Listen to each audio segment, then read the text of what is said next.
Olá, queridos! A paz do Senhor Jesus, estamos na nossa oitava aula. Oitava aula, vamos tudo de novo, né? Oitava aula do capítulo 9 do nosso livro, A Igreja Alinhada. Oitava aula. Hoje estou matando saudade do nosso curso Bacharel em Teologia, estou com a camisa da escola, que em breve teremos novidades, né? Vamos ter uma pós-graduação em apologética bíblica. E hoje o tema é Batismo nas Águas e Ceia do Senhor, do nosso curso Igreja Alinhada.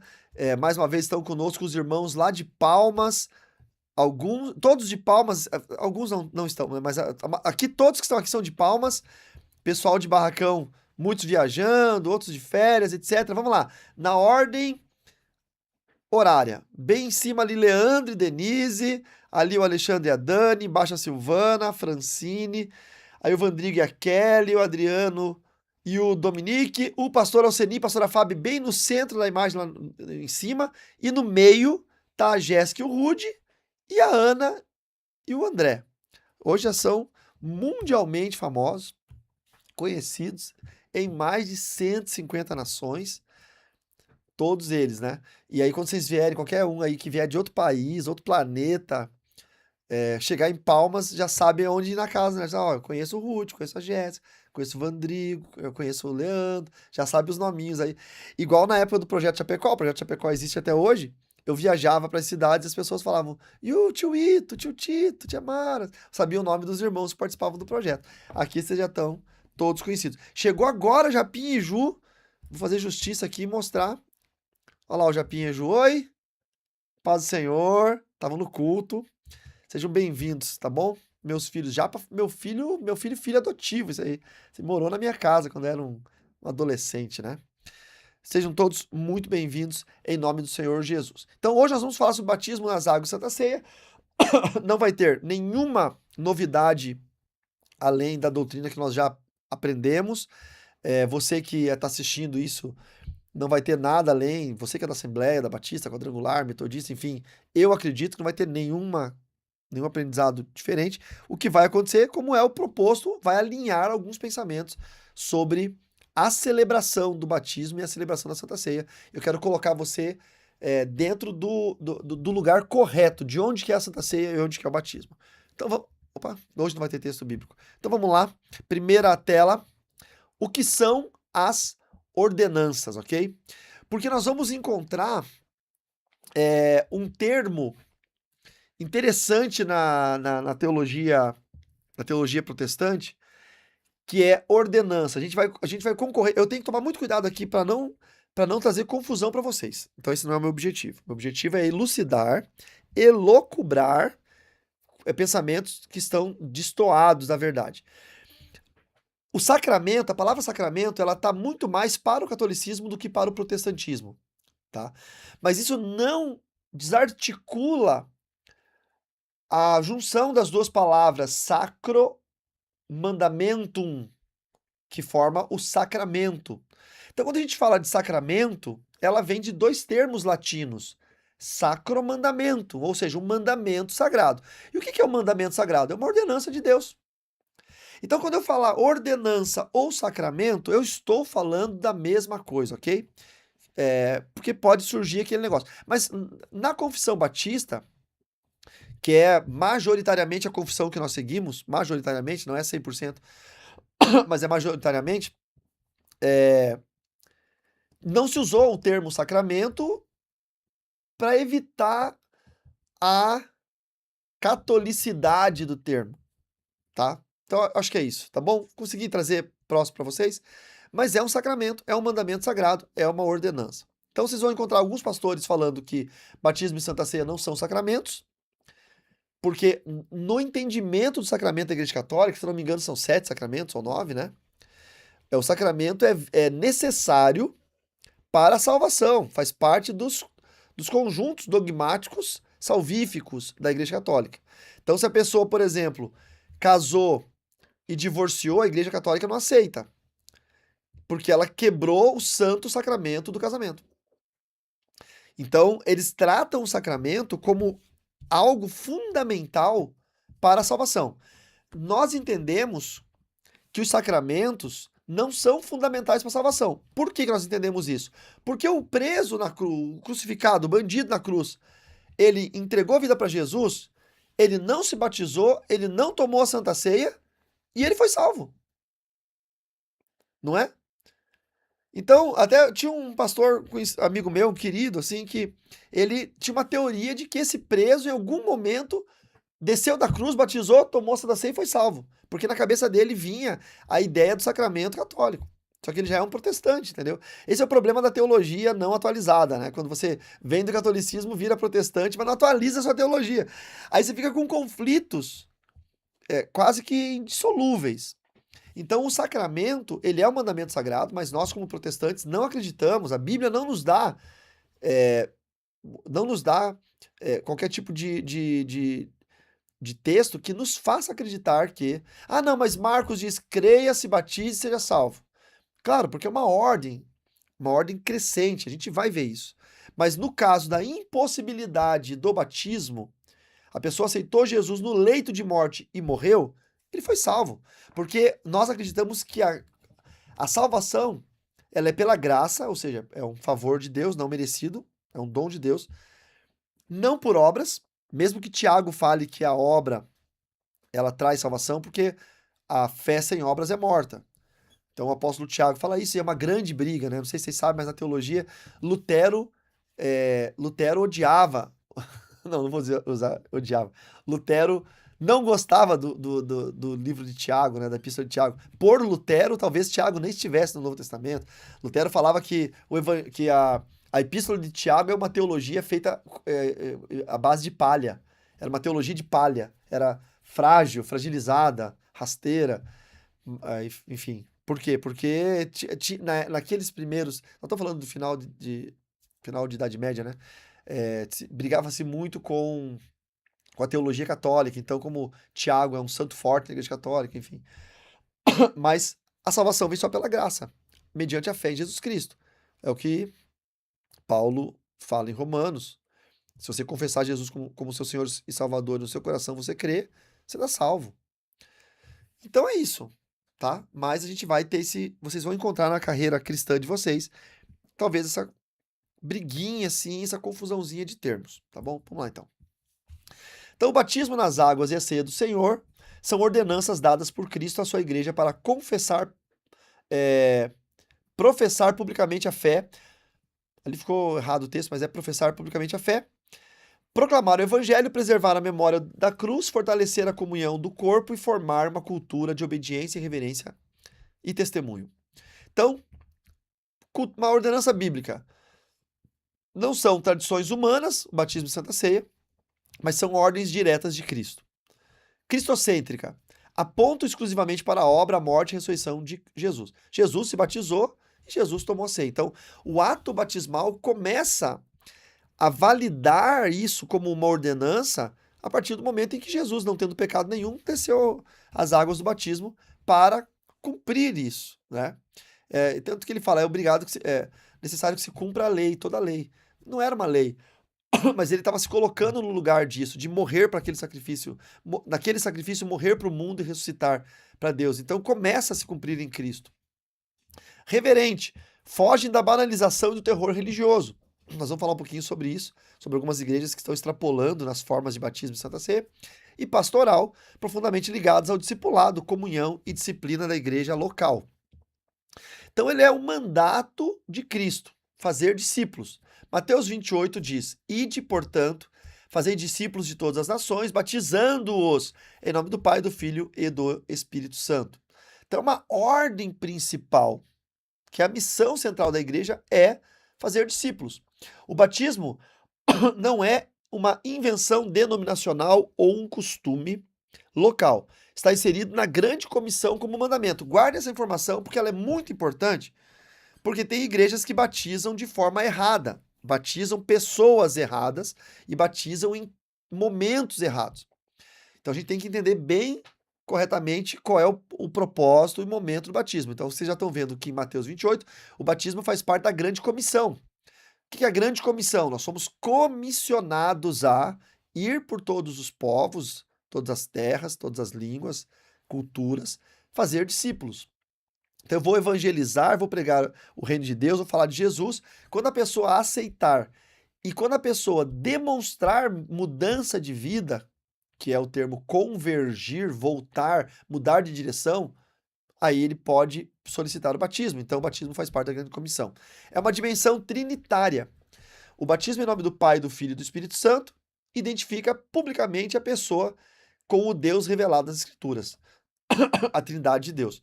E o batismo também ele está ligado à fé. Então a fé, batismo e ensino são ligados. O batismo e o ensino caminham juntos. A igreja não batiza sem ensinar, nem ensina sem conduzir a obediência concreta. Ou seja, a gente não batiza alguém que não conhece as Escrituras. Então, por isso que a pessoa tem que se converter, mudar de vida, passar por um discipulado, por uma classe de batismo, o curso de batizandos, os catecúmenos de antigamente das igrejas batistas, fazer a classe pré-batismo para depois batizar. Nós não batizamos pessoas pelo simples fato deles quererem batizar. Quando a pessoa diz que quer batizar, a primeira ação minha como pastor é me alegrar e analisar a pessoa. Pastor, eu quero me batizar. Glória a Deus, meu irmão, minha irmã. Deixa eu ver, quanto tempo você aceitou Jesus? Ah, faz 6 meses. Como é que você tá em casa, na vida, com a família? Você é casado, casada? No papel certinho, na igreja? Não, no cartório certinho. Tem certidão de casamento? Tem certidão de casamento? Me traz pra eu ver. Eu peço a certidão de casamento. Hoje em dia, para fazer concurso público, pede certidão de casamento. Por que eu não posso pedir para batizar? Porque às vezes o cara fala que é casado, porque na cabeça dele ele é casado, mas ele é juntado. Ele tá na união estável. Então, hoje em dia você pergunta as coisas para as pessoas respondem à medida do que elas pensam. Você é casado, irmão? Sou casado. Tá bom, traz a certidão de casamento. Pra gente dar uma olhada. É um padrão que a igreja tem que seguir. Como é que você tem vícios? Você tinha vícios antes de converter? Ah, fumava, bebia. Como é que você está hoje? Você parou de fumar faz quanto tempo? Faz uma semana. Não, então você não parou. Não, mas eu tenho fé que em Cristo. Eu também tenho fé, mas a fé é um substrato humano. A fé não vem de Deus, a fé vem do ser humano. Por isso quem precisa de fé tem que lutar para encontrar. E ela é invisível. A gente só consegue ver a fé quando a gente tem obras. Por isso que a fé sem obras é morta. Então a pessoa que parou de fumar faz uma semana e tem fé, vamos esperar as obras. Quanto tempo eu consigo entender que ele parou, que ele largou o cigarro? 1 ano.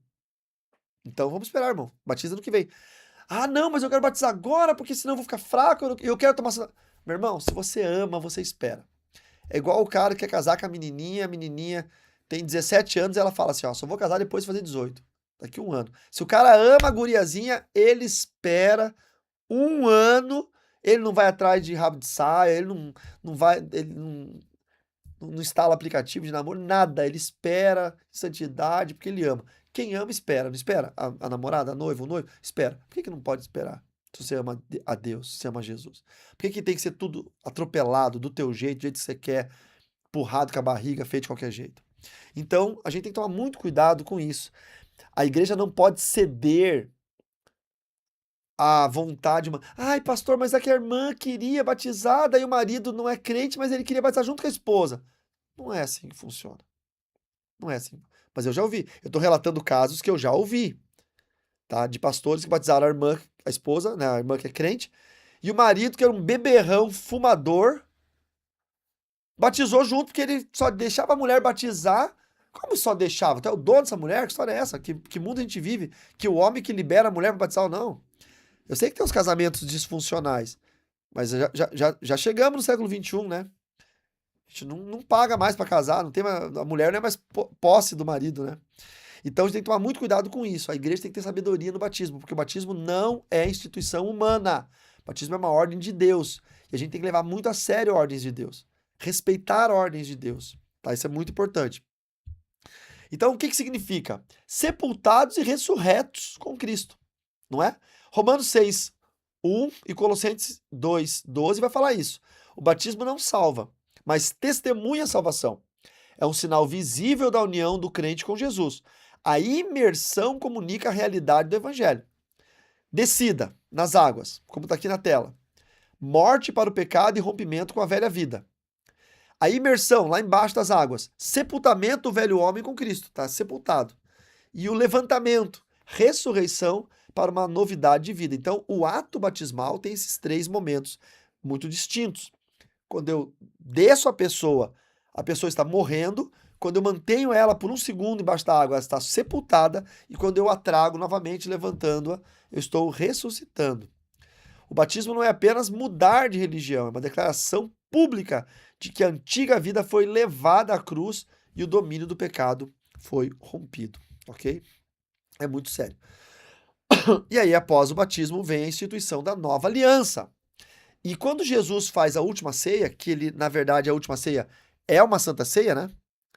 Porque quando Paulo fala em 1 Coríntios, ele diz, pois aprendi do Senhor o que ele também ensinou. E quando que ele ensinou isso? Lá em Mateus 25, que é a última ceia. A santa ceia é a última ceia. Então ele ensina o quê? Que o pão e o cálice representam o corpo dele, representam, tá? Não se tornam substância. E quando bebe o cálice, esse é o cálice da nova aliança no meu sangue. Novo Testamento, ele anula as obrigatoriedades da velha aliança, que era a aliança mosaica. Quando a gente estuda dispensacionalismo, né? A teologia reformada não aceita o dispensacionalismo, nós não temos problema com isso.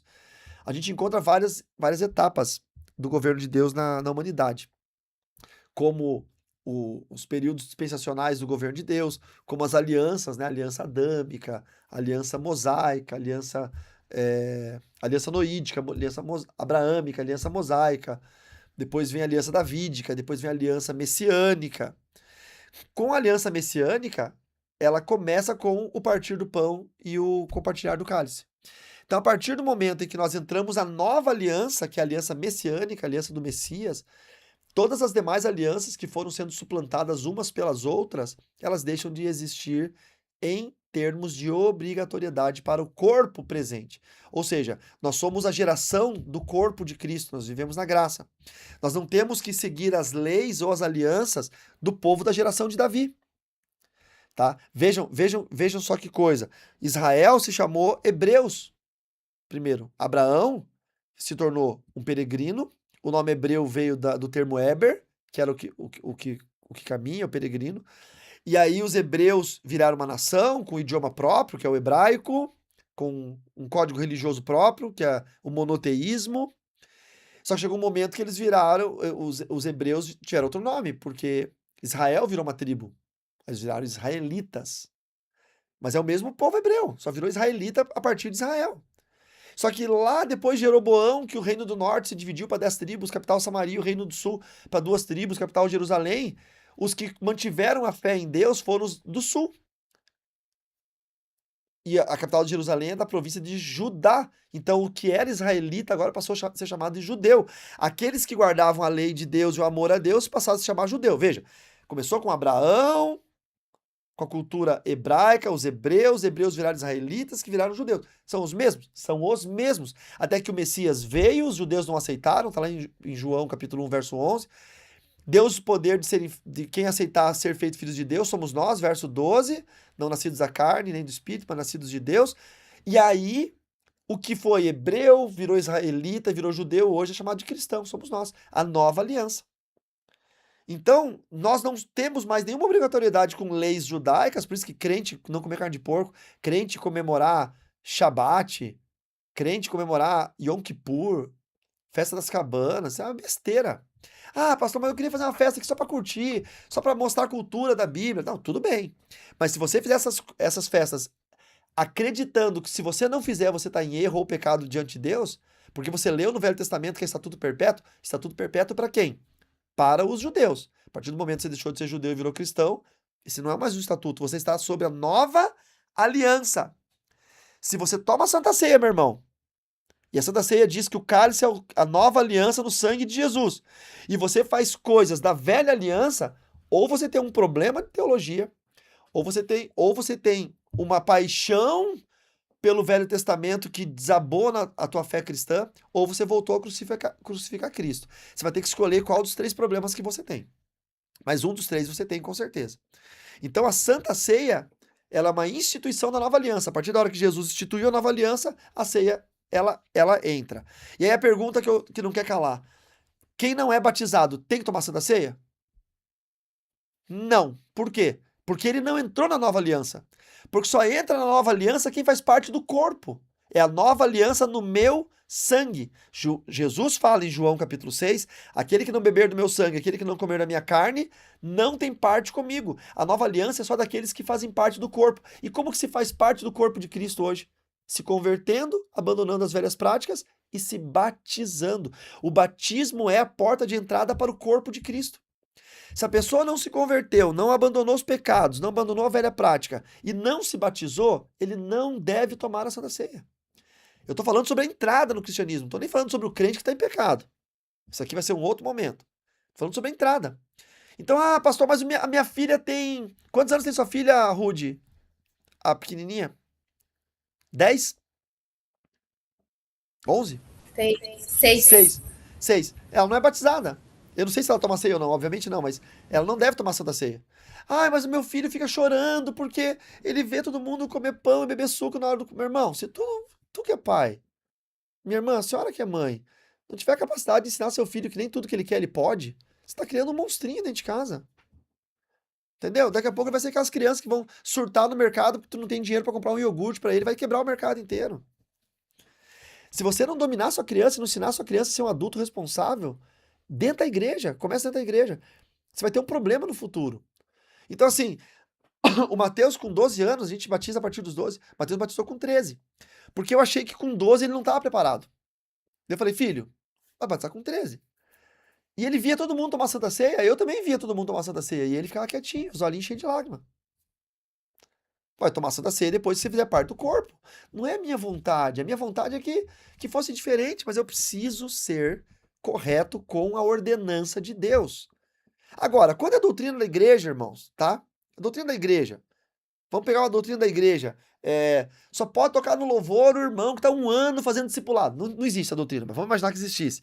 Aí chegou um irmão crente, bom, de outra cidade, que é músico, tá ali 2, 3 meses na igreja, bota no louvor, pronto. Ah, mas por que a regra é? Essa regra existe para evitar aquele trânsito de músicos, de aproveitadores que só querem aparecer. Mas dá pra gente abrir uma exceção para esse irmão aqui, tá tudo bem, não tem. Mas quando é ordenança de Cristo, a gente tem que tomar muito cuidado em relação a isso, tá? Toda regra é uma exceção, pastor? Sim. Mas exceções que são analisadas e validadas pelo pastor da igreja local. Então tem coisas, por exemplo, tá um irmão moribundo no leito de morte, entregou a vida dele para Jesus naquela hora, não deu para batizar, não tem como, e o pastor sentiu de servir o pão e o suco para ele como Santa Ceia.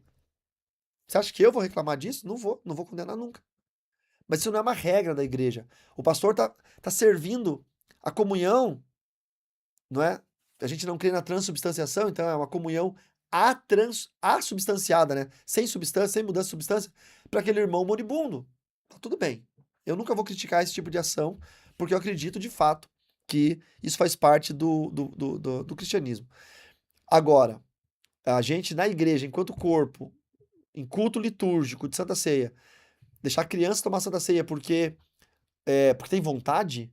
Ah, porque tem lombriga, senão depois chora, senão depois bate na mãe. Pelo amor de Deus, se o teu filho, se a tua filha fizer um escândalo porque você não deu pão ou suco e te bater, é porque você não sabe educar uma criança. Aí eu te aconselho fortemente a fazer um curso de educação infantil, ou falar comigo, eu te ensino, te ajudo, tá? Fala com a pastora Francine, educadora cristã, com a pastora Fábio. Procura ajuda, irmão, procura ajuda. Porque você tá falhando na missão de ser pai. Procura ajuda antes que seja tarde. Porque normalmente crianças pequenas assim são problemas depois que viram adolescentes, tá? Então procurem ajuda agora. Não sei, eu tô falando aqui isonomamente, tá? Porque eu não tô aí na igreja local, eu não sei se os vossos filhos, vossas filhas fazem isso. Não sei. E o pastor Alceni e a pastora Fábio nunca me contam nada sobre isso, nem o pastor Eric e a pastora Juliana. Eu falo em tom de brincadeira, mas é verdadeiro. Eu não sou Baal. É Baal não, Balaão, profeta comprado, tá? Não tem esse negócio do pastor Alceni chegar pra mim e falar, ó, quando você for dar aula lá, fala sobre isso, porque tem um irmão ali que... Isso nunca vai acontecer na Unção e Poder. A gente prefere chamar o irmão em particular, ensinar, ajudar, amparar e apoiar o irmão, do que ficar dando indiretinha no altar. Ah, pastor, mas já aconteceu de uma indiretinha sair no altar. Irmãos, da minha parte, quando acontecer, você pode ter certeza que foi o Espírito Santo que falou contigo. Você pode ter certeza. Eu já preguei culto que o irmão chegou, que o marido de uma irmã, o marido ímpio de uma irmã chegou pra mim no final do culto e falou: "Ô, minha mulher contou todo o nosso casamento pra você, né? Que papelão". Eu falei: "Não, eu nem sou daqui, eu sou de outra cidade". Não, porque você falou minha vida inteira no altar. Como é que eu ia saber? Então, quando parecer que você ganhou um recado aí, você pode ter certeza que foi um recado de Deus. O que é pior, né, Alceni? Que der o recado do chefe, né? Não é do orelha seca que tá pregando, é do chefe. Então vamos lá. Lucas 22, 14 a 20, 1 Coríntios 11, 23 e 26, né? Mateus 25, 25, enfim. Na noite que foi traído, Jesus tomou o pão e o cálice. A ceia nasce na Páscoa e aponta para o Cordeiro, que é o Cordeiro de Deus. O pão é o corpo de Cristo oferecido por nós e o suco, né, o cálice, é o sangue derramado para a remissão. O que isso significa? A ceia, ela tem 3 momentos. Como o batismo também tem 3 momentos, tá? Isso é chamado de revelação trinitária. Na ceia, o primeiro momento é olhar para trás. Ela olha para trás porque ela lembra da morte de Cristo. Ela é um memorial. O segundo momento, ela olha para dentro. Por quê? Porque ela faz com que a gente examine. Então a gente tem que ter o autoexame.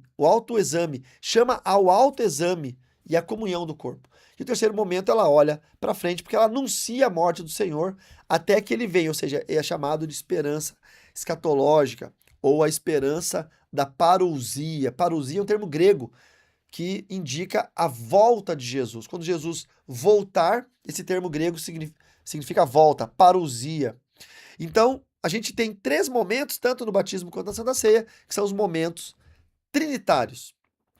E aí, essa tela deveria estar lá no começo, porque é a explicação da ordenança versus sacramento.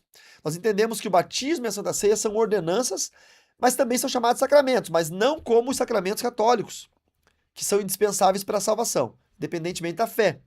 Então a gente não acredita que se o irmão não tomar ceia, por um motivo ou outro, e ele morrer, ele vai para o inferno. Ou, a não ser que ele não tomou a ceia porque estava num pecado terrível, aí ele morreu. Aí ele foi para o inferno, não foi por causa da ceia, ele foi para o inferno por causa do pecado dele. Só para deixar bem claro, né? Porque senão, não quero deixar dúvidas, pelo amor de Deus. A gente acredita que se o irmão não pôde se batizar e morreu, mas ele aceitou Jesus, ele vai para o céu, independente do batismo, como o ladrão da cruz. Agora, se a pessoa está negando o batismo e negando a ceia, ele está em pecado, porque tá negando uma ordenança. Então, vejam que é muito sério isso, né? Eu conheci um rapaz, um senhor que tinha se convertido, ia para a igreja, dava oferta, dava dízimo, mas não queria se batizar porque ele colocou no coração dele, até bonito a proposição dele, que ele só iria se batizar o dia que a mulher dele se convertesse e se batizasse. Eu falei para ele, meu irmão, você tá amarrando sua mulher no inferno de uma forma que tu não tem ideia. Porque o diabo vai segurar essa mulher com todas as forças que ele puder, porque ele sabe, o diabo sabe que se ela não se converter e se batizar, o diabo ganha 2, ganha ela e você. Entendeu? Então vai, meu irmão, se batiza e passa a tomar Santa Ceia, ter comunhão com o corpo, com o sangue, porque daí você vai estar mais forte para ganhar sua mulher para Jesus. Depois eu não fui mais pastor dele e eu não sei que fim levou. Então vamos lá, visão evangélica, que é a visão de fundamento batista, o batismo de crentes, né? A gente não batiza crianças, e o porquê, que é o fundamento. O padrão do Novo Testamento, Atos 2 e Atos 8, é ouvir a palavra, crer, arrepender-se dos pecados e ser batizado. Então o batismo aguarda a profissão pessoal de fé. Por que nós não batizamos criança? Porque criança, obviamente, não tem pecados, criança não entende a palavra, criança não confessa o que não tem, então criança não tem profissão de fé. Vou chegar para uma criança de 3 anos de idade e falar assim, você se arrepende dos seus pecados? Aí a criança, ela nem sabe o que é arrepender ainda, né? Então, não faz sentido nenhum. A gente batiza adultos. A gente não encontra na Bíblia, em lugar nenhum, o batismo de crianças, né? Nem no Novo Testamento. Não por parte dos judeus, que apresentavam as crianças aos 12 anos, mas pela comunidade cristã nascida em Atos 2, a gente não vê em momento algum, de Atos 2 até Judas, a gente não vê em momento algum uma citação de batismo de criança. E a ceia como memorial. Nós negamos a transubstanciação. A gente não acredita. Transubstanciação é quando você acredita, como os católicos, que o pão vira carne dentro do estômago. E que o suco vira sangue. O católico não bebe o suco, é só o padre que bebe o vinho. Mas isso é transubstanciação.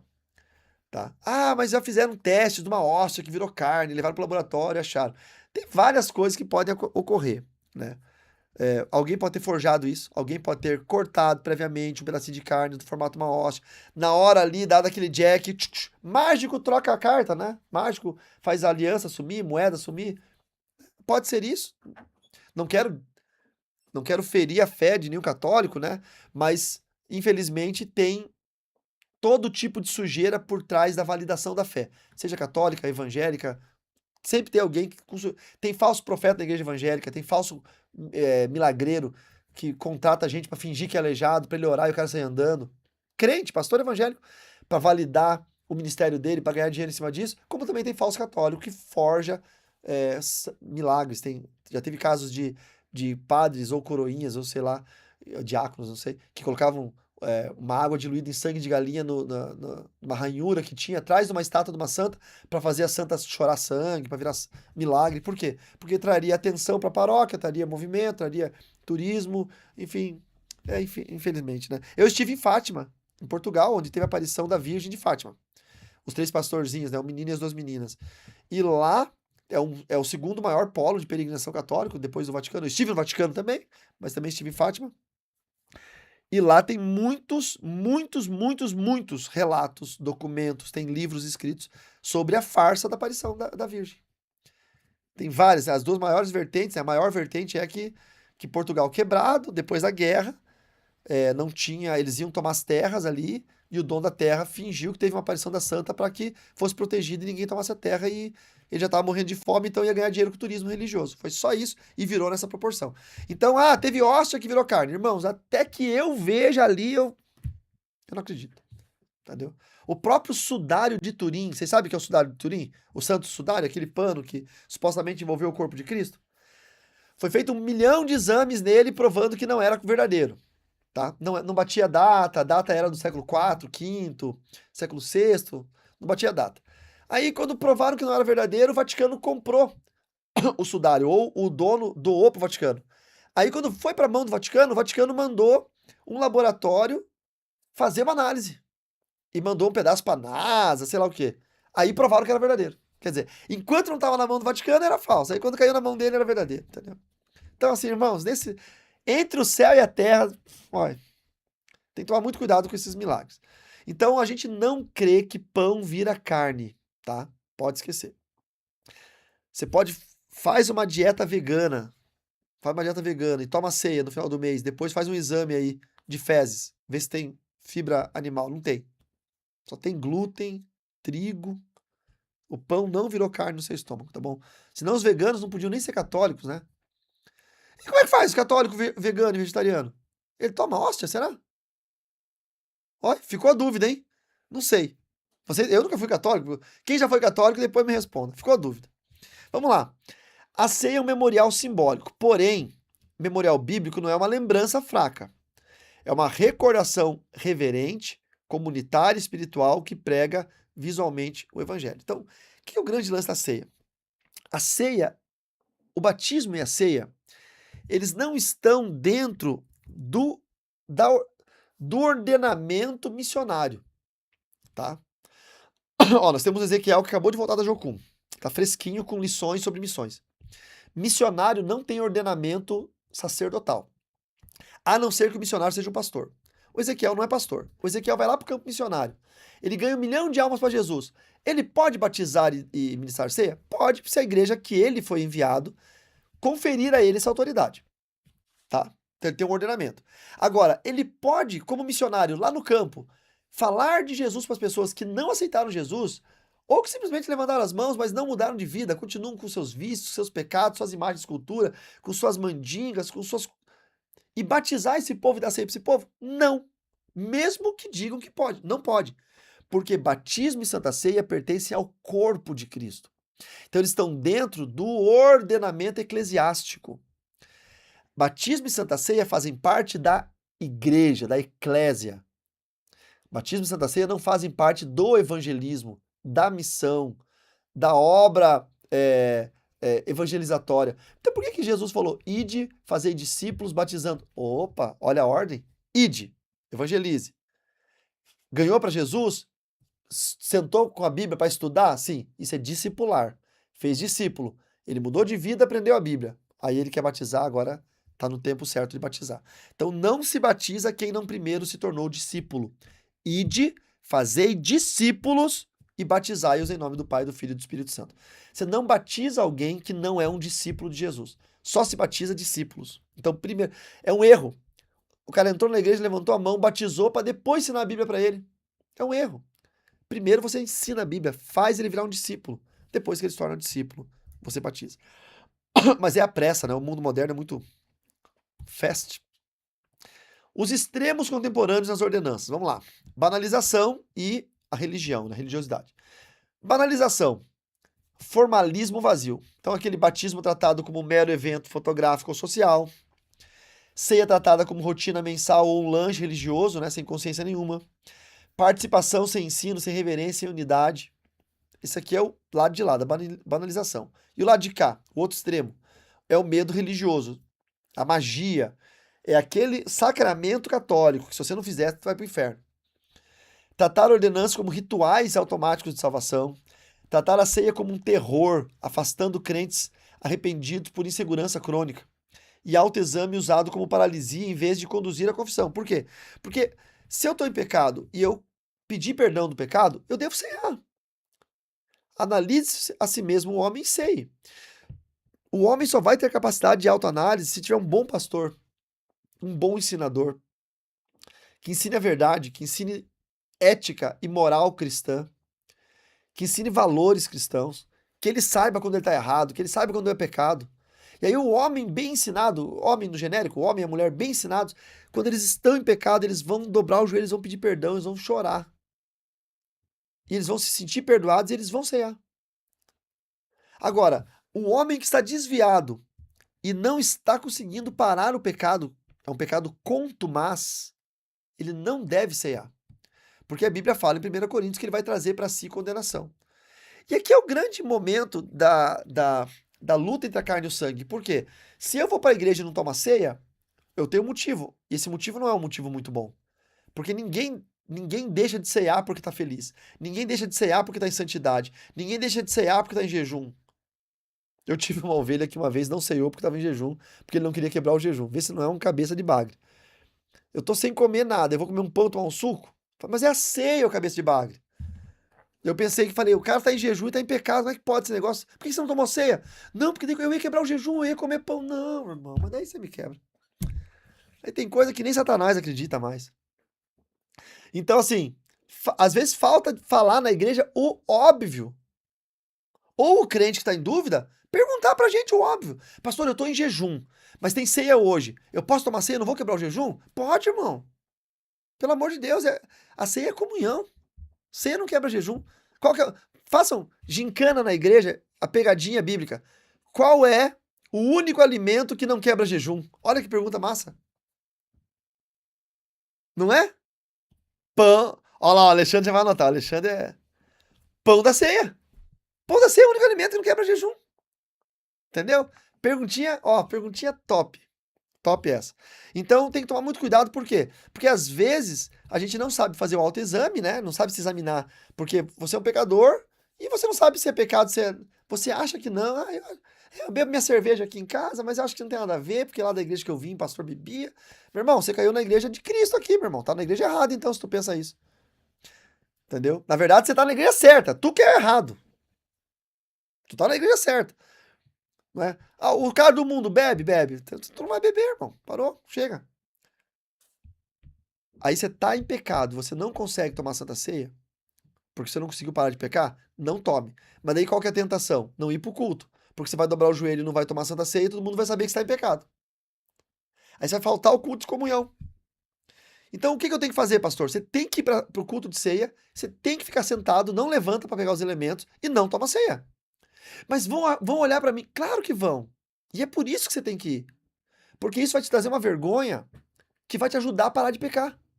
Agora, quando você esconde o teu pecado, você nunca para, tá? Eu vou contar para vocês um outro momento, vou dar só uma pinceladinha. Quem estudou filosofia na escola ou na faculdade lembra da República de Platão. A República de Platão é sobre os diálogos de Sócrates, enfim. Então, a República é dividida em 10 livros, né? 10 fascículos. No segundo ou no terceiro? Ou no quarto? Tem a história de Giges e o Anel de Giges, né? Mas acho que é no segundo livro da República de Platão. Então, Giges é um pastor que tem uma tempestade muito forte, nessa tempestade dá um tremor de terra, abre uma caverna, ele, curioso, entra na caverna, o que ele encontra lá? Uma armadura gigantesca, lá uma escultura gigantesca, cheia de rachaduras. Quando ele olha dentro da escultura gigantesca, tem um morto lá dentro. Tem o corpo de um gigante. Só que o gigante está nu. Só que só tem uma coisa no corpo desse gigante morto, um anel. Ele vai e rouba o anel.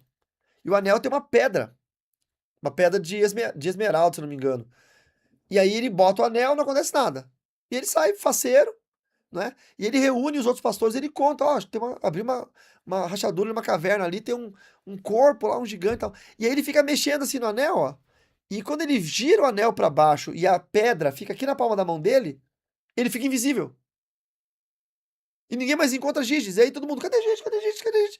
Ele, tô aqui, ninguém, ó. Cadê Giges? Cadê Giges? Aí quando ele vira o anel de volta com a pedra pra cima, ele fica visível de novo. Ele ganhou superpoderes. Leiam a República de Platão, pelo amor de Deus, leiam. Aí, agora tá na moda, né? Porque é da República que tem a história do Homero, a Ilíade. Vai tá no livro 8, eu acho que, sei lá. Do Ciclope... Percival, não? Qual que é o nome do Ciclope? Ah, não lembro. Enfim, tá, tem um filme novo que lançaram aí, né? É tirado desses livros de filosofia. Bom, enfim. Aí o que ele faz? Ele pega o poder dele de visibilidade e ele dá um golpe no reino. Ele começa a fazer todo tipo de atrocidade. Ele vai, se esconde, rouba coisa. Ele entra no aposento da rainha, ele seduz a rainha. Ele faz a cabeça da rainha para dar um golpe contra o rei. Aí eles matam o rei, eles roubam o reino. Tá, beleza. Final da história, Sócrates propõe, o irmão de Sócrates, na verdade, que propõe esse pensamento filosófico. E qual é a proposição? Você é honesto e você não faz as coisas erradas porque você é bom ou porque tá todo mundo vendo o seu pecado e o seu erro? Porque a proposição filosófica é que se todo mundo tivesse o anel de Giges e fizesse tudo sem ninguém saber o que você faz de errado, todo mundo seria errado. Todo mundo seria um transgressor. Não teria freio moral nem social.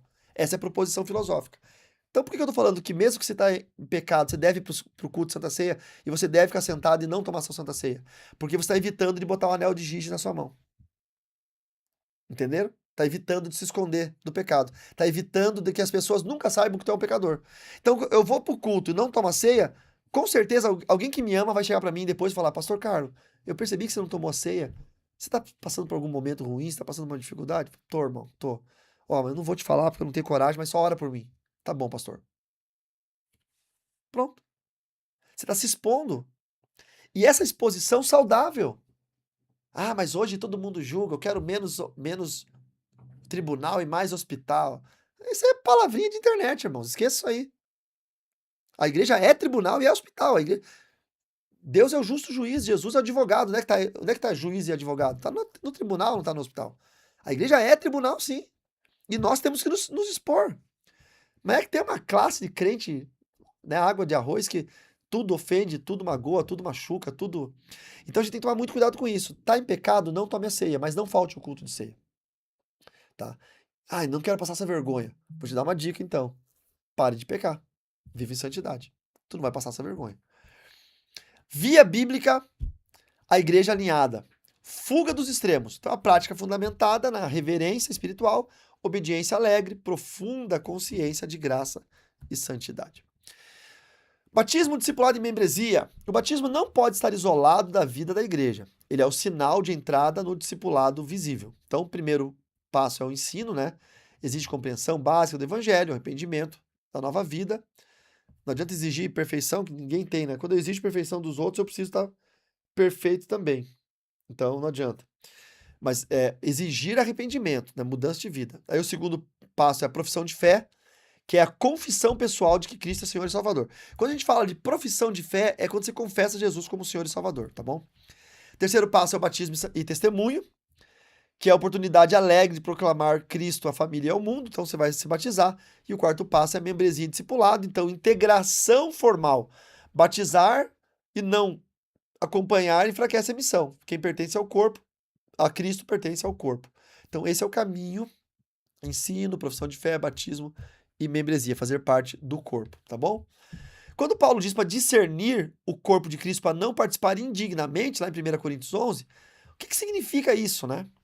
Então, não significa ser pecador arrependido, ou seja, só santo pode cear, porque senão nós estamos lascados, nem o pastor vai fazer a ceia. Mas participar sem reverência, sem amor pelos irmãos, sem consciência da cruz, é um participar da ceia indignamente.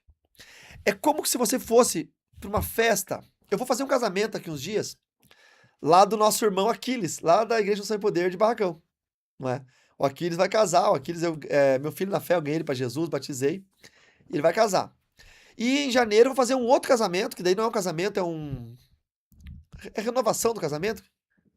10 anos de casado, acho que é. Ou 20. 10 ou 20. Acho que deve ser 20. Dos irmãos da nossa igreja que congregam, que são Sem Poder, mas que moram aqui em Chapecó, e eu acompanho eles. E nos dois casos, no casamento do Aquiles, é um menino novo, não é? Tá se esforçando para fazer um negócio bonito. A esposinha dele, que eles são casados no civil, vão fazer no religioso, tá organizando tudo da melhor maneira possível, né? Porque o Aquiles desviou por um tempo. E aí conheceu essa moça desviado. E já foi morar junto. E agora ele voltou para Jesus e ganhou a esposa para Jesus. E aí eles vão casar certinho no civil, e daí casar certinho no religioso. Estão consertando a vida, é muito bonito isso. E o outro casamento é de gente que é crente, nasceram crente, filhos de crente. Tal. Nos dois casamentos eu recebi um dress code. O que é o dress code? É que tipo de roupa eu devo usar. Que tipo de cor eu não devo usar. Por causa da paleta de cor, hoje em dia tem essas coisas, né? Se eu for de laranja e cor de rosa e azul, não é? Azul claro. Tipo Falcão, né? Você conhece o cantor Falcão? Com um girassol aqui não é? Eu não estou me apresentando indignamente ao convite que eles me fizeram para celebrar o casamento deles. Eu estou sendo indigno a esse convite. Da mesma forma, o cara vai para Santa Ceia, não orou naquele dia. Sabe, eu sempre peço para os irmãos, você tem futebol no domingo? Tenta não jogar no domingo de ceia. Que às vezes você vai para a igreja com o coração pesado, brigou no jogo, não deixa uma tarde roubar a sua unção. Guarde-se no domingo de Santa Ceia. Toma um café da manhã com a sua família, fica com seus filhos, com a sua esposa, faz um almoço gostoso em casa, orem à tarde, leiam a Bíblia. Não deixe uma tarde roubar a sua unção. Vão para o culto à noite na mais perfeita paz. Se possível, irmãos. Às vezes você joga num time, é final de campeonato, não estou sendo radical. Não estou sendo radical. Às vezes você acaba extrapolando. Vá para a igreja. Tem gente que vai para a ceia. Irmãos, desculpa, eu vou rasgar o verbo, vai ficar gravado isso aqui mesmo. A gente vai para a ceia de bermudão, de boné. Ô, irmãos, nós não somos fundamentalistas. Nós não somos fundamentalistas. Nós não exigimos vestimenta adequada. Claro, tudo com decência. Não é? Mas assim, você pode ir com uma roupinha melhor na Santa Ceia, mais bonitinho. Eu sou crente há 32 anos, irmãos. Eu acho que eu nunca fui numa Santa Ceia que não fosse roupa social na minha vida. E eu me converti com 18 anos. Eu era um jovem skatista, lutador de taekwondo, guitarrista. Eu ia pra ceia, eu botava uma calça de tergal e uma camisa social.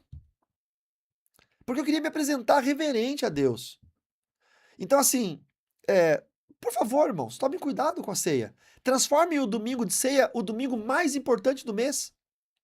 Transforme o domingo de ceia o domingo mais lindo. As profs de crianças preparem uma canção para as crianças apresentarem quando elas voltarem do cultinho de adoração a Jesus.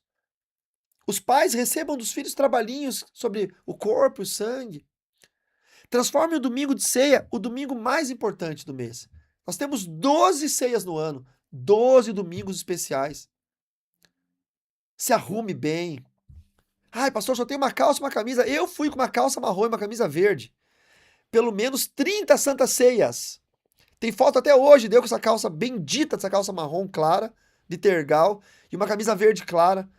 E eu achava bonito, irmãos. Eu sei que era feio, mas na época era moda. A calça era dessa cor aqui, ó. Meio bege, meio creme, meio marronzinho. Ela começou mais escura, mas com os anos ela foi perdendo a cor. E eu ia sempre com a mesma. Era a única que eu tinha. E eu me achava o deputado federal diante do presidente de todas as nações, que é o Senhor. Então, assim, é isso, tá? Cuidem com a reverência. O que examinar? A fé em Cristo, a postura diante do pecado, o relacionamento com os irmãos e a reverência da cruz. Quem deve participar? Crentes confessos e batizados, ou em caminhada regular de obediência, né? Porque de repente ele batizou, mas aí ele desviou, né? Então ele tem que ter voltado, tá bom? Porque tem gente que batizou há 20 anos atrás, mas nos últimos 10 anos está desviado. Aí chega hoje na igreja desviado, mas ele é um batizado, ele quer tomar ceia. Não, não. Ele tem que ser batizado, mas ele tem que estar em caminhada de obediência, ok? Tem que estar em comunhão com Deus e com a igreja. Que discerne o profundo significado da mesa. Ceia e comunhão. A ceia exige responsabilidade relacional. Fofocas, facções e desprezo pelos irmãos ferem diretamente a ceia. Disciplina e ceia. Em caso de pecado deliberado sem arrependimento, orienta-se à abstenção temporária. Não com humilhação, mas com cuidado espiritual redentivo. A gente tem que falar isso, inclusive, no culto. O que nós, não sem poder, afirmamos, tá? Batismo e ceia são ordenanças de Cristo à sua igreja, devendo ser praticados com ensino, fé, obediência e santidade. Posso ouvir um amém da igreja? O batismo nas águas é para crentes que professam fé e representam a união com Cristo, ligado ao discipulado e membresia, amém? O batismo não é para quem não crê ainda. Só para quem foi no culto, se emocionou e levantou a mão, já pode batizar. Tem igreja que no dia do batismo, se tiver algum parente visitante, o pastor faz apelo. Alguém que está aqui gostaria de batizar? Aí o cara que é visitante fala, eu quero. Aí já, pum, batiza. Batizamos mais um. Irmãos, não existe concorrência em número de batismo. Se você batizar uma alma no ano, mas esse cara é um crente que vai ficar 20, 50 anos na igreja e quando morrer vai pro céu, beleza. Agora batiza 300 caras que estão tudo pro inferno, não adianta nada, tá? Terceiro ponto, a ceia do Senhor é memorial da morte de Cristo. Proclama o evangelho até a volta de Jesus e expressa a comunhão com Cristo e com o corpo. Posso ouvir um amém? E o quarto ponto, as ordenanças não são mágicas, não salvam e não são amuletos. O que salva é a fé, a graça, a fé mediante a graça, né? Elas apontam para a obra de Cristo e fortalecem a igreja, amém? Qual é a nossa prática pastoral como igreja? Então, vamos lá. Ensino preparatório sério e contínuo para o batismo de novos convertidos. Então, a gente tem que ter um curso de batismo, ensino sério, preparar, pastor Alceni, bons obreiros, né, que possam ensinar, para não ficar tudo nas costas dos pastores. Eu não sei, o Guilherme tá viajando? O Ju e Japa, ou Ezequiel, o Guilherme tá viajando? Tá, né? O Guilherme já é teólogo formado, ele pode preparar também. O Eric pode tirar das costas esse peso, sabe? Não é peso nenhum preparar ninguém, mas o pastor tem muita atividade, muita atribuição. Tem um teólogo formado ali, bacharel, coloca nas costas dele, ó, meu irmão. Você vai preparar a classe de batismo. Você vai cuidar dos novos convertidos, entendeu? Tem que ter esse povo. Batismo por imersão como expressão visual e bíblica da morte e ressurreição. Amém? Tem que ser o batismo por imersão. Pastor, quando nós podemos batizar por aspersão? Em casos de impossibilidade, doença. Pessoa tá. Eu já batizei uma vez só o menino que se converteu num culto familiar que eu preguei e ele foi internado com leucemia e morreu no hospital, inclusive. E lá no hospital, imunodeprimido, ele desejou batizar. Lá em Jaú, São Paulo. Peguei uma carona, não tinha carro, fui até Jaú, batizei ele por aspersão, servi a ceia para ele, na semana seguinte ele faleceu. E o pastor Eric batizou por aspersão o pai da Fernanda Becker, que também não tá aqui porque tá de férias viajando. Seu Nilton aceitou Jesus, o pastor Eric foi todo dia orar por ele. Ele batizou, o seu Nilton tava com AVC isquêmico, batizou por aspersão e, se eu não me engano, no dia seguinte o seu Nilton morreu. Foi, acho que no dia seguinte, né? Foi um dia ou dois, né, Ju? Foi bem pertinho, assim, né? Acho que ele batizou num dia e o seu Nilton morreu no outro. Então, nesses casos é permitido, porque daí tem a impossibilidade de submergir a pessoa, né? Integração ativa e intencional dos batizados à vida discipulada e serviço da igreja. Não adianta batizar e abandonar. Batizou, já tem que entrar num curso dentro da igreja, participar de ministério, não pode faltar culto, tem que colar no batizado para ele ter uma integração ativa. Celebração da ceia acompanhada de explicação bíblica regular. Não é assim, ó, irmão, você já sabe, né, irmãos? Tudo bem, a gente faz. Não. Todo culto. de ceia tem que ter explicação bíblica, chamada ao autoexame, fazendo com que todos possam pedir perdão dos pecados, promover perdão entre um e outro e reconciliação antes da ceia. E orientação pastoral clara sobre quem deve participar da mesa do Senhor, mantendo reverência diante do pão e do cálice. Irmãos, quem não pode ter vergonha de falar. Quem não é batizado, crianças que não são batizadas, quem tem filho pequeno, não dê o suco e o pão para seus filhos. Porque sabe o que vai acontecer? Eles vão perder o desejo de batizar. Porque quando eles tiverem a idade de batismo, a Santa Ceia não é nada, eles já comeram pão e tomaram suco a vida inteira. Então, você tira a sacralidade do pão, você tira a sacralidade do suco. E para a criança vira só um movimento. Então, não, tá? Ah, mas meu filho tem lombriga. Compra um saco de bisnaguinha Seven Boys e 1 litro de suco de uva da Aurora, aquele bom, na sua casa. E dá pão para essa criança comer, gente. Dá suco para ele beber. Mas no ato da igreja, não. Você vai dizer pro seu filho, não, filho. E nem com amorzinho, assim, tipo, tirar um pedacinho do seu pãozinho. Não, irmãos. É um ato litúrgico. Por favor. Que isso entre no coração de muita gente, não só vocês aqui ao vivo, mas quem está assistindo gravado também. Vamos lá. O que nós, como igreja, evitamos? Santa Ceia com Fantaúva, irmãos. Por favor. Santa Ceia com suco de groselha. Qual outra, Francine? Santa Ceia com suco de laranja. Suco de abacaxi. Tadinha de uma irmã, uma vez foi pega de surpresa numa reunião online. Tá, foi avisado, mas acho que a irmã esqueceu. Daí ela falou, irmãos, eu quero tomar Santa Ceia, mas eu não fui no mercado comprar suco de uva. Mas tem aqui um suco de abacaxi. Irmã, a senhora não vai tomar ceia hoje. Quando a senhora comprar o suco de uva, amanhã me chama, eu faço uma chamada de vídeo com a senhora, eu ministro a ceia. Não tem problema. Porque não é suco. É o símbolo do sangue. Então, tem que tomar muito cuidado. Fanta uva é bravo, tá? Agora, lá no campo missionário, né, Ezequiel? Açaí, mandioca, o que tiver, né? Porque daí tá lá no meio de uma tribo indígena. Índio não planta trigo, índio não come pão, índio não planta uva. E daí os missionários fazem ceia com açaí, líquido e mandioca. Porque daí a cultura é local. O índio não planta trigo, não faz pão. O índio não planta uva, não faz no vinho. Daí eles usam outros elementos simbólicos, tá? Se Jesus tivesse nascido na Amazônia, provavelmente a instituição da Bíblia seria mandioca e açaí. Como ele nasceu na Palestina, rico em trigo e rico em uva, comida prioritária daquela região da Terra Santa era o pão e o vinho, então foi esses elementos que representaram o corpo e o sangue. Se fosse numa terra que não tinha trigo, tivesse só carne, talvez a Santa Ceia fosse celebrada com carne assada e suco, não é? Então era o elemento usado por Jesus naquele momento e a gente segue a tradição. Mas estando num ambiente onde não existem os elementos, você substitui de forma missionária, tá bom, irmãos? Quando que pode fazer isso na igreja? Não, né? Porque a gente vive num lugar que tem pão e suco. Mas se um dia quiser fazer um culto missionário, vai trazer um missionário de fora. A gente quer trazer, né, pastor Alceni, o missionário lá da Atene, que ele é missionário entre os índios. Ó, seria legal, no dia que tiver ele, trazer algumas comidas culinárias indígenas, mostrar como que é a Santa Ceia na tribo indígena. Talvez nessa noite, para a igreja, num culto missionário, servir a ceia com aipim e com açaí. Por uma experiência missionária. Mas não pode, depois disso, ficar doido. E aí, não, a partir de hoje, todo domingo, agora é Santa Ceia e aipim. Pelo amor de Deus. Tem gente que se emociona. Tem que manter a santidade. Então, o que nós evitamos? Transformar o batismo em evento apenas social ou separar o ato do compromisso com a membresia. Gente, batismo com toboágua. Batismo com menina com biquíni. Batismo com... bota a bata branca na menina e a menina de calcinha e sutiã. Molhou, ficou transparente, gente. Misericórdia. A gente vê cada atrocidade na internet. Tem que tomar muito cuidado, tá? Vai fazer um dia no parque, lá no clube, na chácara, que vai batizar e depois vai brincar na piscina. Tá, minha sugestão. Primeiro ato é o batismo. Depois libera a piscina pro pessoal brincar. Porque senão fica assim, todo mundo brincando, jogando bola, correndo. Aí depois, à tarde, vamos fazer o batismo.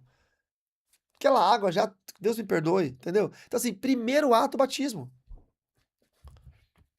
Batizar pessoas sem a compreensão mínima e clara do evangelho. Não, nós evitamos. Tratar a Santa Ceia como um ritual mágico ou como uma rotina, né? Tanto para um lado quanto para o outro. Tanto os dois são ruins. Sem reverência, não, a gente evita. Permitir participação irreverente, sem discernimento do corpo, sem autoexame, no caso de criança, no caso de visitante, bêbado, não. Eu já vi pastor dar ceia pra bêbado, gente, porque Deus ia curar ele. Ceia não é remédio pra curar bêbado, tá? Remédio pra enxaqueca. Permitir, já li. Criar um ambiente de terror religioso que afaste da mesa os crentes verdadeiramente arrependidos, né? Tá em pecado, mas não toma. Não. Tá em pecado, se arrependeu? Sei. Esvaziar o significado cristocêntrico e usar ordenanças para manipular emocionalmente as pessoas. Então a gente evita, tá bom? Como igreja alinhada, a gente valoriza a presença do Espírito, curas e manifestações. Porém, experiências espirituais não substituem a obediência de ordenanças a Cristo, tá? Então, uma espiritualidade renovada sem negligência. O que significa isso? Obediência superior. Uma pessoa pode ter sido profundamente liberta ou curada num caso de Santa Ceia, mas ainda a gente precisa crer e obedecer o mandamento do batismo. Um exemplo. Ah, pastor, mas lá na minha igreja teve um cara que chegou doente e ele era pai de santo e o pastor deu a ceia para ele e ele foi curado na hora, foi transformado e se converteu. Isso é uma experiência maravilhosa. Mas não vai mudar a nossa liturgia. A gente vai continuar dando ceia para quem é batizado. Tá? Foi um caso específico. Eu já dei ceia para quem não é batizado. Na hora o Espírito Santo falou comigo. A irmã Tchela foi um caso, né? A irmã Tchela era casada com o Dom Francisco há 200 anos. Só que na Argentina, então não era no papel, era juntado. E ele não queria, depois de velho, 70 anos casado, não queria casar no papel. E aí a irmã Tchela era católica, não podia tomar a Eucaristia porque o padre não deixava porque ela não era casada. Eu ganhei os filhos dela para Jesus. E ela veio um dia na igreja, católica ainda. E ela me contou. Ela veio num culto de ceia, como visitante, ficou só assistindo. E depois do culto ela contou com os olhos cheios de lágrimas. Olha, pastor, eu sou católica, mas eu não posso tomar a Eucaristia porque o padre não deixa, porque eu não sou casado com o Dom Francisco. Ele não quer, a gente sai juntado, tal. Me falou isso. Ela é católica. Coincidiu que na ceia do mês que vem, no mês seguinte, ela foi no culto, como visitante. Os filhos convidaram ela. E aí eu não tive dúvidas, irmão. Na hora que eu fui pegar o pão e partir o pão pra ceia, eu chamei ela no altar. E falei, dona Celestina, faz favor. Parti o pão, peguei o pão e dei pra ela assim, ó. Esse é o corpo de Cristo partido por vós, fazer isso em memória de mim. E dei pra ela. E ela tremia e chorava. Falei, pode comer o pão. Depois peguei o cálice que eu bebo e consagrei e falei, esse é o cálice da nova aliança do sangue de Jesus. Fazer isso em memória do Senhor. E ela bebeu do cálice. Não era nem crente, era católica. E eu tomei a ceia. Essa mulher nunca mais pisou numa igreja católica. Essa mulher se converteu, se tornou a melhor diaconisa da igreja. Batizei essa mulher com 80 anos e ela descansa no Senhor, salva. Então, claro, ali foi um ato de amor cristão. Mas vai virar uma regra agora? Todo mundo que vier, traga seus parentes que o pastor vai dar ceia. Não. A regra continua a mesma. Foi um ato de amor por aquela mulher. Autorizado por Deus. Deus falou muito profundamente ao meu coração.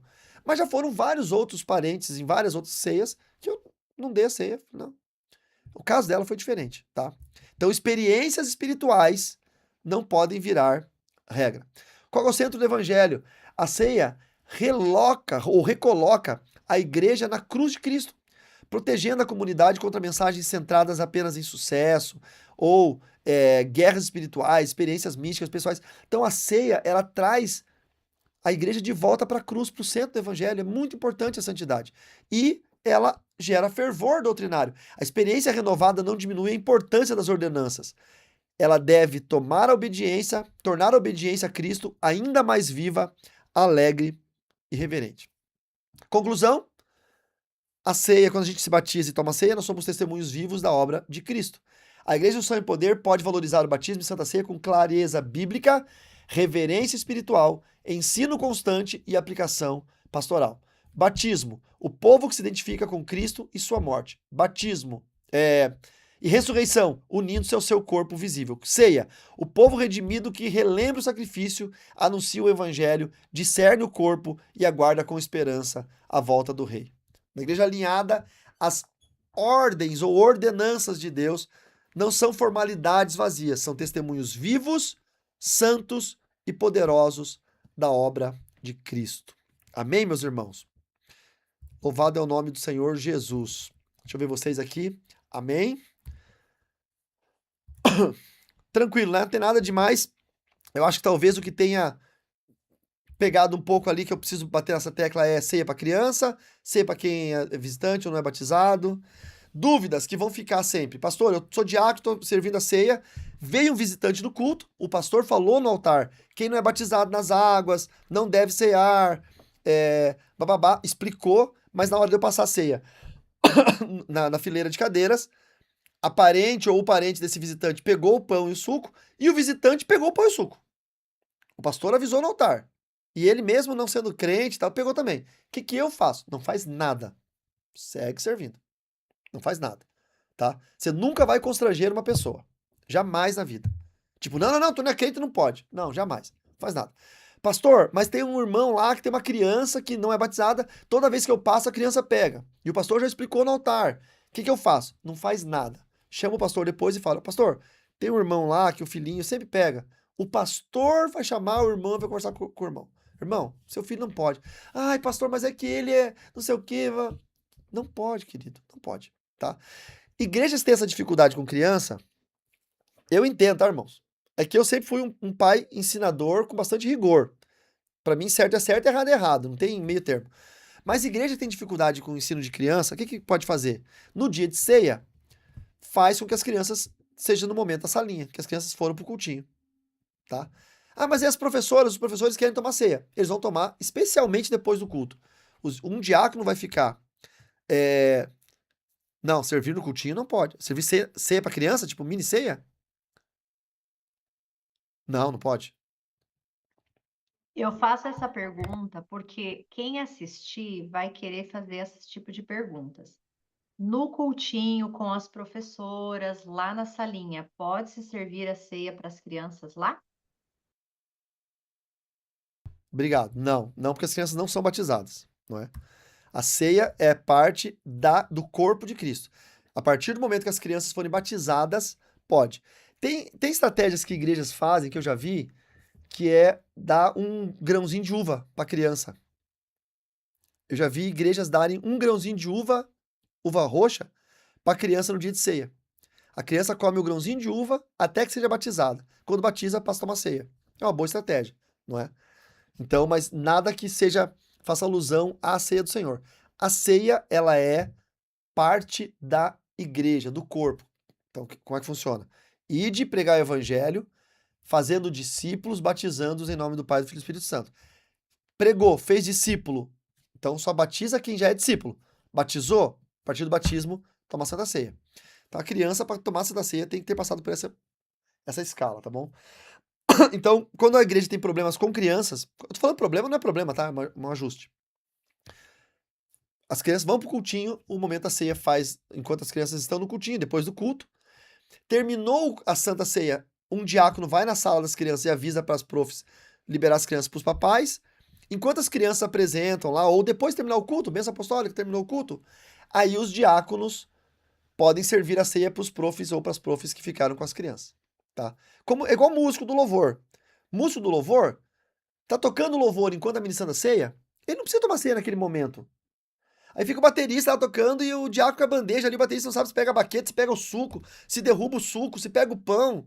Não precisa, gente. Deixa a bandejinha lá, são quantos músicos? São 5 músicos? 5 caras, 5 pãezinhos, deixa a bandejinha do lado. Terminou o louvor, ministrou ceia. Os músicos se reúnem rapidamente no altar, o diácono, já está orado, consagrado, o diácono apresenta eles tomam a Santa Ceia, vão lá, ajoelham e oram. Sem problema nenhum.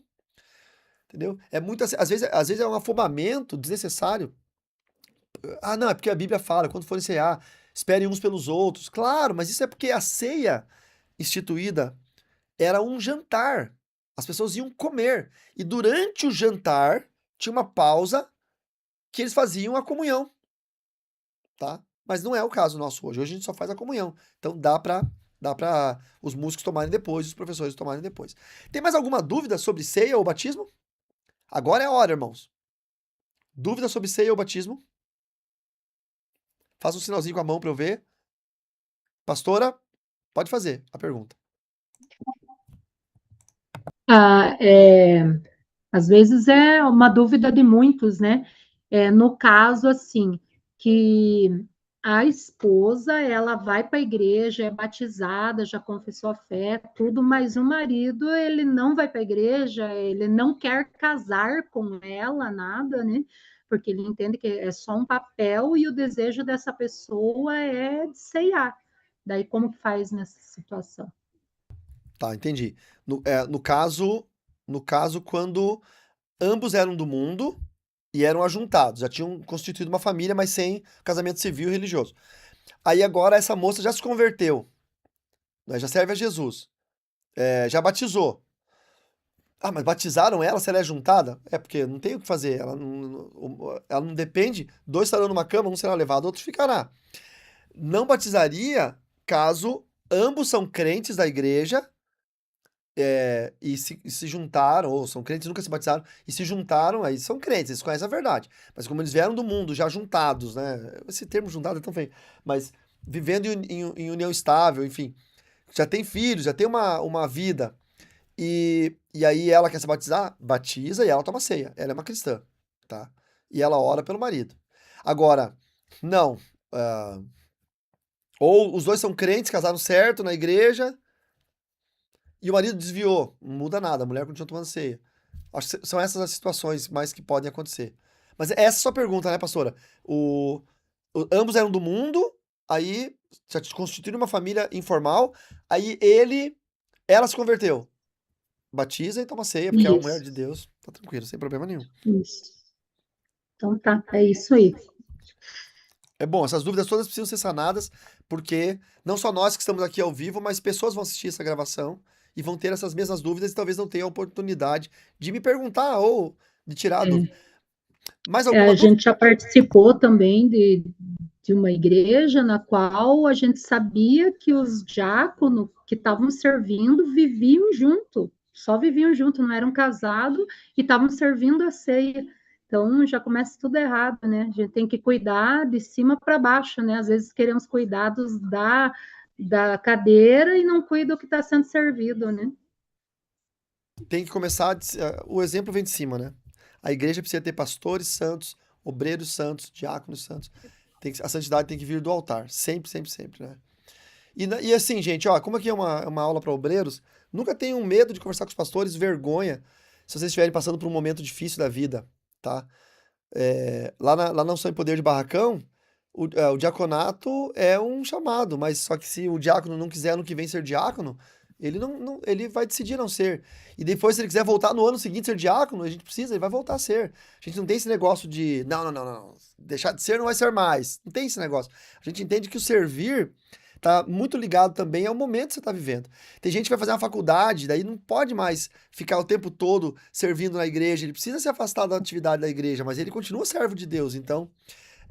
ou se brigou com a mulher, tá brigado lá, a mulher foi pra casa da mãe. Acontece, gente. Dá uma loucura lá, brigou, a mulher pegou as trouxinhas dela, os filhos, e foi pra casa da mãe. Ninguém sabe. Porque é o negócio de vocês. Aí chega na igreja, você percebe que tá meio estranho, mas ninguém fala nada. Converse com os pastores, né?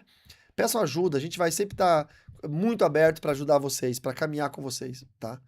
Nesse caso, aí sim é mais hospital do que tribunal. Mas no caso de crente e mimimi, não, é tribunal mesmo. Esquece o hospital. Mais alguma dúvida? Alguma pergunta? Então é isso, meu povo. Deus abençoe vocês. Obrigado pelo tempo de vocês. Sei que todos nós saímos do culto hoje, né?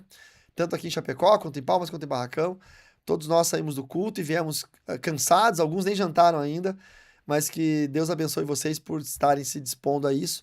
E logo, Alceni, por favor, marque para eu ir aí num domingo de ceia. Eu quero ministrar ceia na igreja local, tá? Veja quando é um domingo de ceia, que a minha agenda esteja aberta. Quero poder ministrar ceia a vocês, estar com vocês. É importante isso, tá? Quando for fazer batismo, me convide. Quero fazer um batismo com vocês também. É importante ter esse momento. Faz tempo que o senhor não ministra ceia em hebraico. Posso ensinar agora, se tu quiser. Adiciona R$ 15 cada um no preço da aula e eu ensino já a ceia em hebraico. Não, mas é fácil, né? Baruch atah Adonai Eloheinu melech haolam boré pri agafen. Amém. Bendito seja Deus, o Rei do Universo, que da terra trouxe o sustento e trouxe o pão Em nome de Jesus, amém.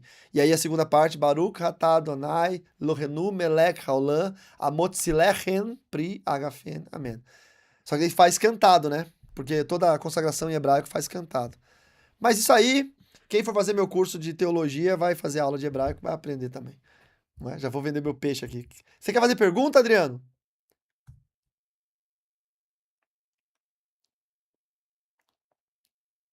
Consegue desmutar? No micro. Aí. Não, agora mutou de novo, Adriano. Mutou de novo. Tinha desmutado e mutou de novo. Aí. Pastor, um exemplo, a pessoa, vamos dizer, faz uns 30 anos estão casados, são evangélicos, batizados, mas, tipo assim, não são casados no papel. Pode trabalhar na igreja, essas coisas ou não? Tá complicado ser evangélico aí, porque se é 30 anos casado e é evangélico, não entendi. Quem casou antes e virou evangélico depois? Isso, casou antes. Juntou antes, né? Constituiu uma família antes de ser crente. O marido e a mulher. Há 30 anos atrás. Aí, volta aí 10 anos, há 10 anos, há 5 anos, se converteram e viraram crentes. Antes deles trabalharem na igreja, eles precisam normalizar o casamento deles. Então, eles têm que ir num cartório, fazer o casamento civil. Não tem, a gente não faz o casamento porque nós não temos dinheiro. Hoje, o casamento civil é de graça, tá? Mas é que a gente quer fazer festa. Não precisa fazer festa. Só faz festa que tem dinheiro para queimar. Não tem dinheiro? O pastor vai fazer um culto de ação de graças, vai dar a bênção no altar para os dois. Os irmãos com certeza vão se reunir. Cada um traz um prato, um refrigerante, faz um jantar gostoso, mas tem que fazer o certo.